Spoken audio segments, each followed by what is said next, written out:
lòng sáng giá buốt, những cơn mưa vẫn tuôn. Cầm bàn tay hôn lên đôi bờ môi, nhẹ nhàng xua đi giá lạnh.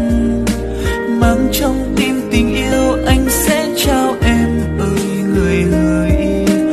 Baby I wanna say I love you. Dành cho em tất cả những điều thật lớn lao, ngọt ngào xin em hãy bình yên và hạnh phúc khi có anh. Dẫu biết đường đời nhiều gian khó, nắm tay ta chung nhịp bước đi. Dù ngày sau ra sao hãy yêu mình nhé. Người ơi xin chớ u sầu, tình chúng ta sẽ không phai màu. Hãy để anh luôn là người đem đến bên em bao nụ cười. Vì khi em vui là lúc anh sẽ không buồn đâu. Em là cuộc đời, là cả thế giới của anh.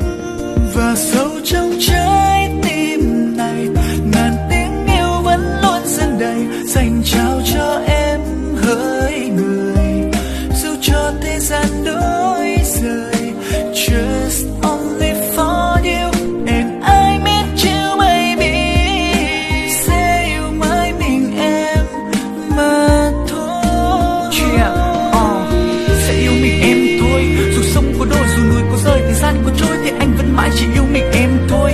Hạnh phúc mong manh, tình yêu sẽ đánh duyên số kết thành, nên đôi ta bay lên thiên đường xanh. Anh vật chất không nhiều nhưng tình cảm đối với anh thì không hề thiếu.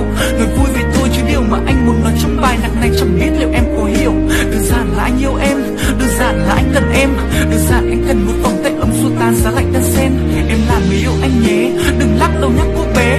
Vì khi bên em anh làm được những điều tưởng chừng như không thể. Hạnh phúc với anh đơn giản là chỉ có thế thôi. Hạnh phúc với anh đơn giản là khi hai đứa chạm nhẹ đôi môi. Chỉ cần một xung động nhỏ đã khiến trái tim trở nên bối rối. Chẳng thích làm bạn em ơi, chẳng thích anh trai em gái gì đâu em ơi. Anh chỉ muốn được ở bên chăm sóc chở che cho em để suốt cuộc đời. Tóm lại là anh muốn làm người yêu của em như lời anh đã từng nói. Mong thời gian ngừng trôi ngay lúc này đây, để anh có thể cảm nhận được trái tim em. Và anh cầu mong những điều ngọt ngào đến bên em.